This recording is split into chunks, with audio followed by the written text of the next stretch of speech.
Thank you. And I guess that's an impossible thing that happened, isn't it? That Jesus died and rose again. I can do anything is the theme. Really? I can do anything? What does Paul mean? Can he really do anything? And we've had our time of sharing together and come up with some ideas of pretty amazing things that have happened. Can you lift an elephant? Never tried. Okay. Can you climb Mount Everest?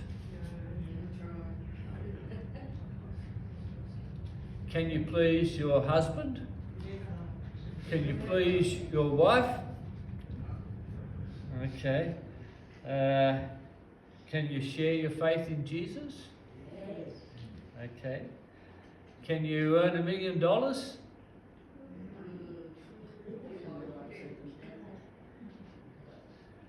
Can you give your money away? Okay. I moved a 25,000 litre concrete sewerage tank. That's pretty impressive, isn't it? I took it 100 metres. I manoeuvred it between two buildings, tipped it into a 3 by 2 metre hole. I have an admission to make. I had 7 men to help me. We had a digger and much huffing and puffing and maybe a bit of swearing in between. And it cost Brigitta and me a small fortune, but I did it. It was my idea, it was my plan, and my skills at organising the tradesmen, and my perseverance which made it all happen. In this message today, we're taking a look at what Paul was saying. And what I'm doing is taking the various translations of this one verse. We're just going to look at the one verse, basically, and going to look at how different translations of the Bible word it. And just from their wordings, pick up some elements of what Paul was meaning. The first one is an amazing truth. There is nothing in this world that I face which I cannot conquer.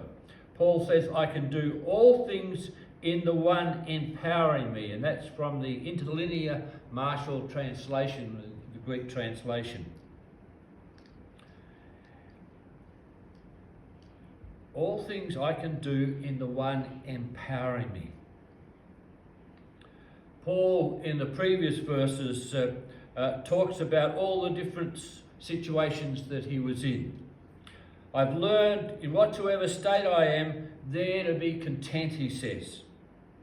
I know how it was to be abased, that was be deprived. I know how to abound, to have lots of things provided for him.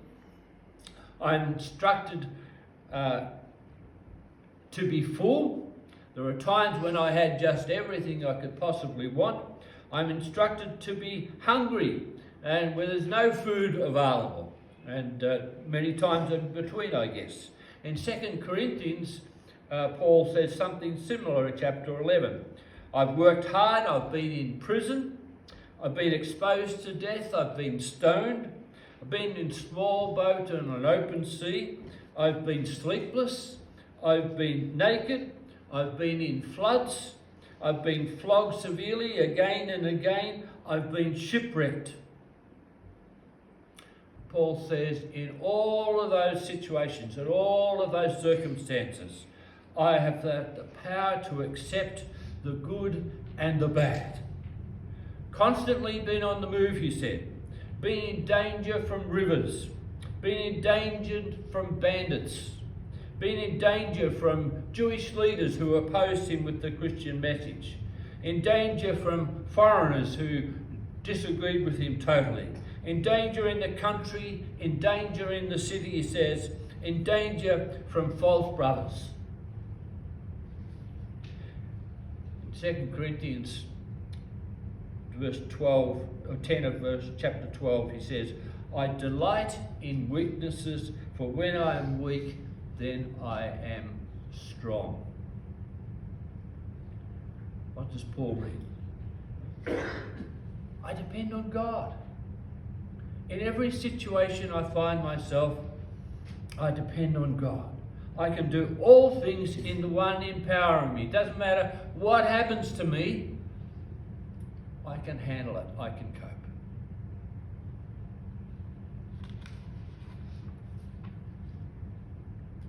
Thanks, Brigitte, the next over here. And this one is King James Version of the passage.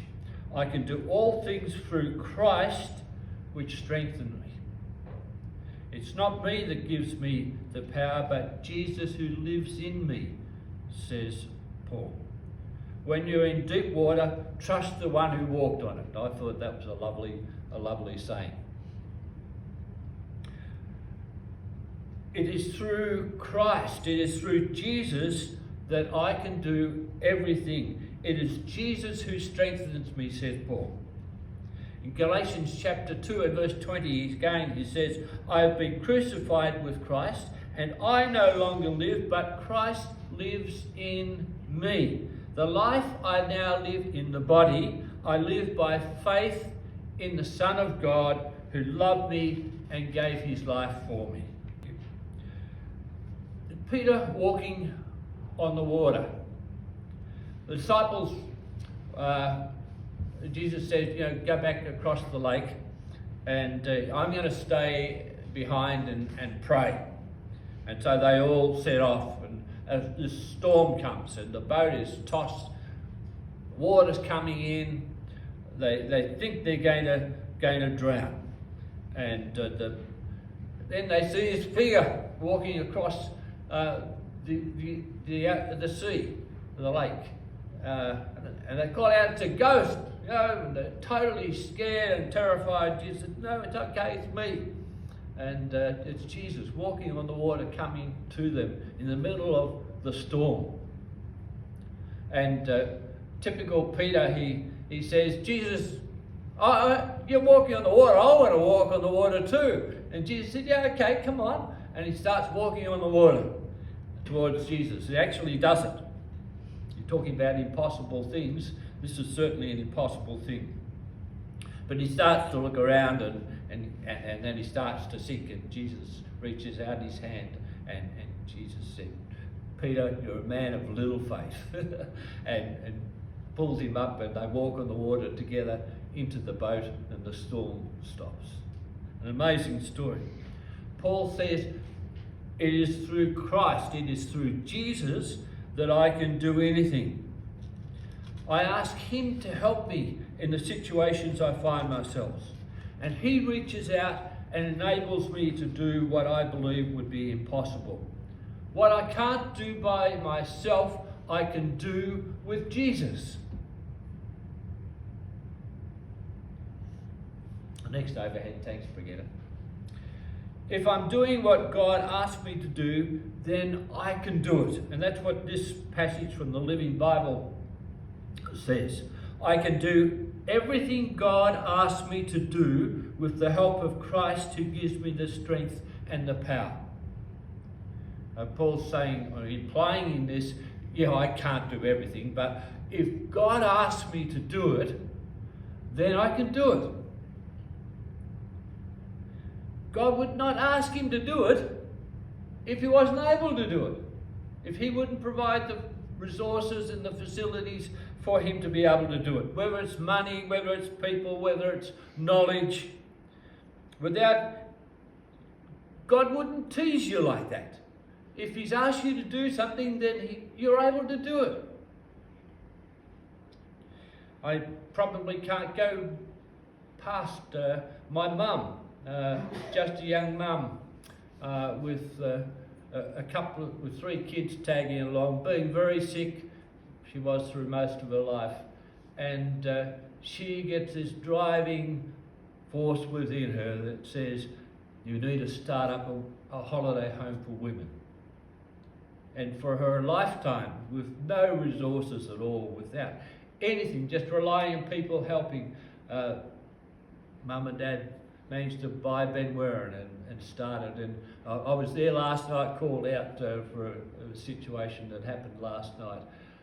Ben Warren's still going, and it's 50 or 60 years it's been going.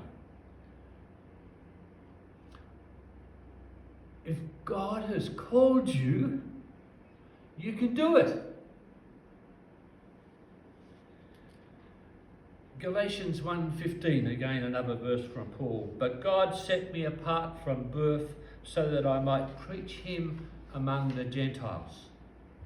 Paul felt this amazing call from God to not just teach people in Israel about Jesus and tell him that Jesus is alive and that their lives can be turned around and that they can look to a God in heaven to help them in every part of their lives.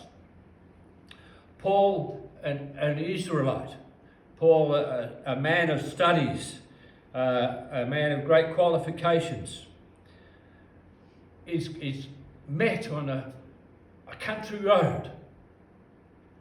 And Jesus says, his name was Saul then, Saul, Saul, why do you persecute me? And Saul falls to his knees, and Jesus says to him through the church ultimately later on in chapter 13 of Acts, they set Paul aside to go out and reach people who were not Jews, the Gentiles. And so he goes out and begins to do that.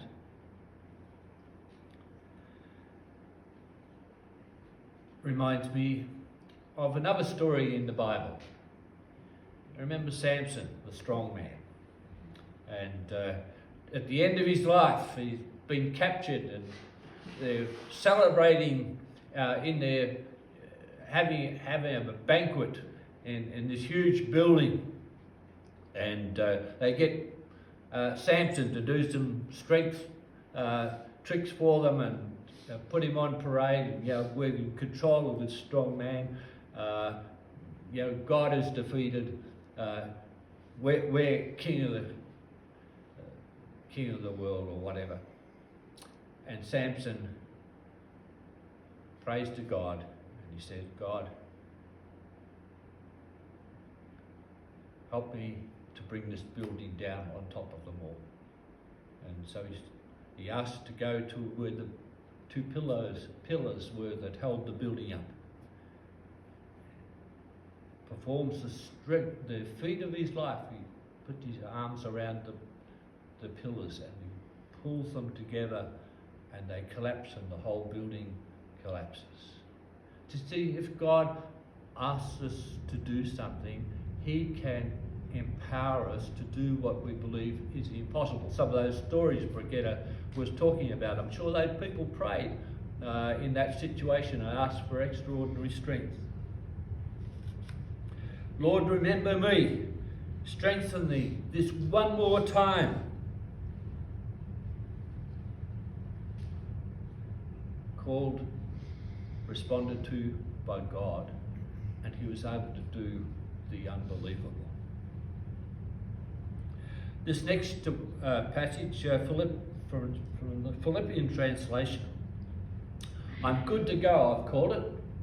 I like the little picture. I'm ready to go. Whatever God's got in store for me. I'm ready for anything, says Paul, is the translation, through the strength of the one who lives within me. The letter of Philippians was written by Paul when he was in prison. He wrote this incredible letter, which is just so much positive stuff in it. And these are the kind of things he says. Now, as always, Christ will be exalted in my body, whether by life or death. He was facing, he didn't know whether he was going to live or die. For me to live is Christ and to die is gain. I am torn between the two. I desire to depart to be with Christ, which is far better, but it is more necessary for you that I remain in the body. I'm ready for anything, he's saying in that passage. And then it follows up in the same chapter, and this is what he wrote in verse 2. Grace and peace to the Christians at Philippi. So he's in prison, and he's wishing other people that they might have the love and grace of God in their lives. I thank God every time I think of you. I always pray with joy. He's in prison. He's chained up. He's not able to do anything. He's facing death, and he says, I thank God. I think of you. I always pray with joy. Verse 9, he says, I pray that your love may abound more and more. In verse 13, what has happened to me has really served to advance the gospel. I'm in prison so that the message of Jesus can go out to more people. That's why I'm here. And in verse 14, he says, encourages others to speak for Christ. And verse 18, because of this, I rejoice. And I will continue to rejoice. The same message as we talked about last week. You have to decide that you're going to be happy. You have to decide that you're going to be positive in your life rather than negative. I just thought about it, and I'll go through it again.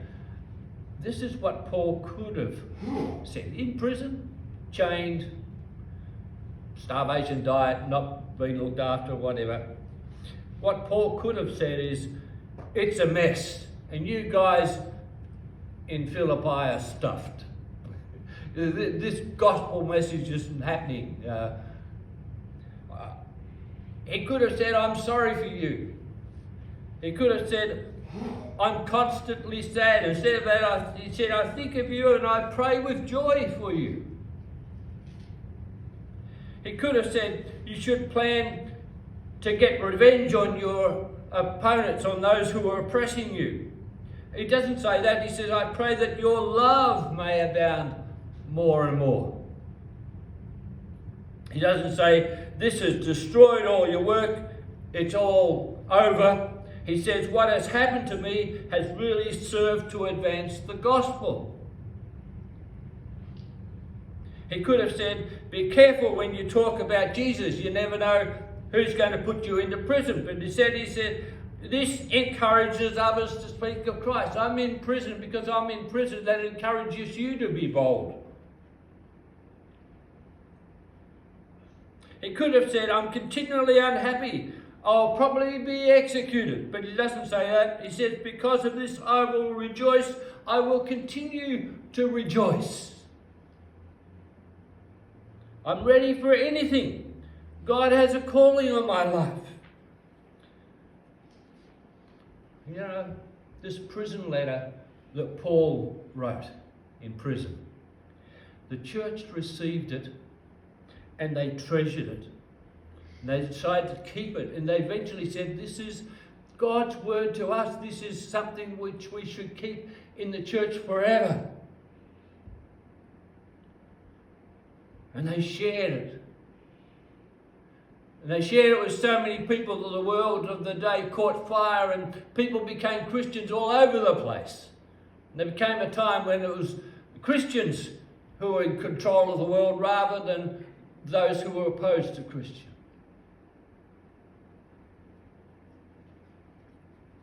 I can do anything, says Paul.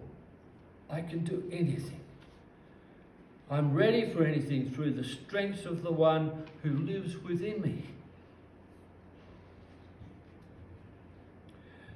The Philippians translation goes on and says, I am ready for anything through the strength of the one who lives within me. The one who lives within me. I'm empowered by the Spirit. And that word empowered is the word dynamos. It's talking about dynamite. It's explosive. Jesus in John's Gospel says, "And I will ask the Father, and he will give you another counselor to be with you forever, the Spirit of truth. You know him. He lives within you and will be in you." Question: have you asked Jesus into your life? Have you asked him to come in and to make you a new person? If you have done that, then you have this dynamite, you have this power within you. You have God living in you by his Spirit.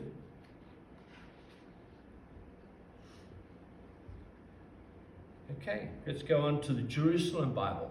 This is how the Jerusalem Bible translates the verse.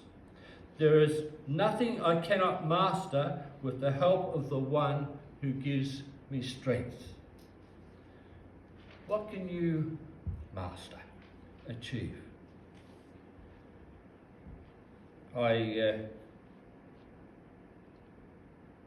When I was sharing before with Sue, what I shared is my study. When I started studying, I was just working for Repco, and God touched my life, and I gave my life to him, and he called me to start studying, to be involved in ministry. And I failed in Form 4 at Lilydale High School. But because of the power of Jesus within me, because he called me, I was able to study. Completed my high school, went through Bible college, went to university, did law, did my degree in theology, because God empowered me. There is nothing I cannot master with the help of the one who gives me strength. Jesus, talking about public speaking, said this, "But when they arrest you, do not worry about what to say or how to say it.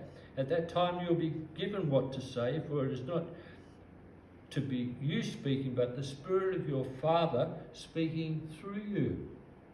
You see, if you have Jesus, if you have God's Spirit in your life, you can do things that are impossible.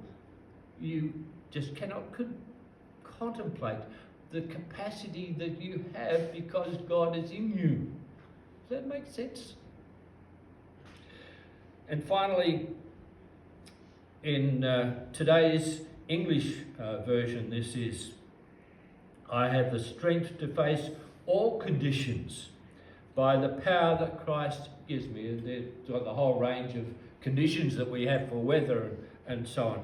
Whatever the conditions that we find ourselves, whatever the circumstances that we find ourselves in, we have the capacity to be able to live for Jesus and to overcome and to succeed in those areas. I've been reading Burke and Wills.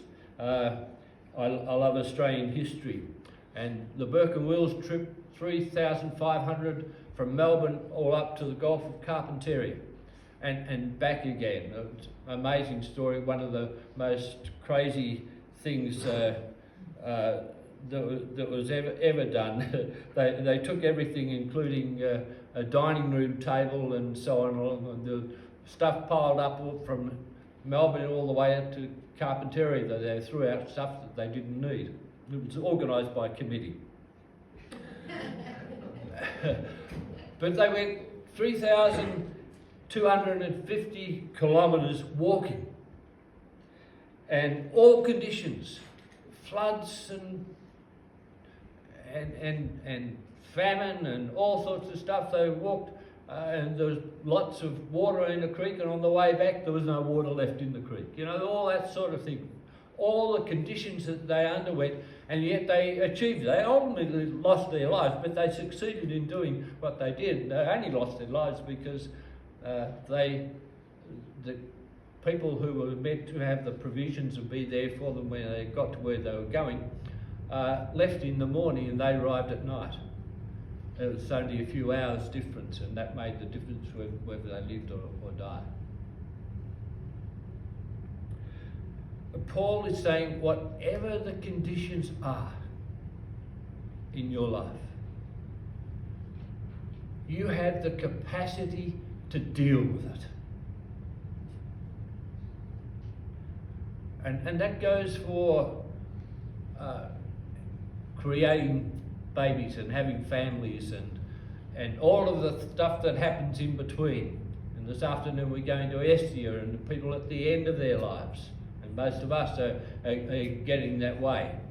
We have the capacity to deal with whatever happens in our lives, to be empowered by God's Spirit to enable us to live through those circumstances, and to be positive rather than negative.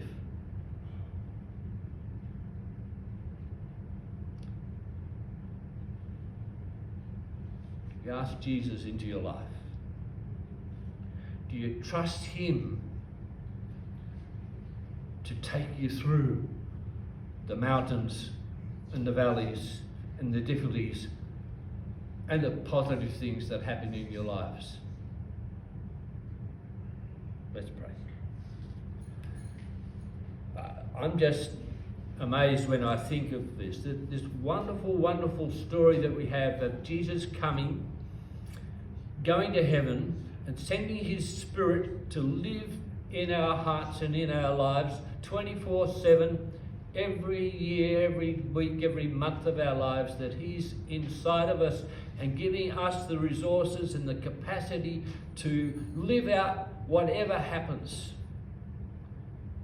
And I thank You that You have given us Your Spirit. I thank You that You're able to give us the same ability as Paul had, to have joy even in those moments when we oughtn't to have joy, to believe and to trust in You, and to believe and trust in people, even when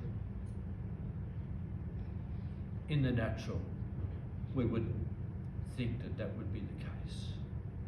Thank You. I pray that You would empower me. I pray that You would empower these people this morning in our lives, so that we may have lives that are full of joy, full of adventure, full of gratefulness. May God be with you and bless you.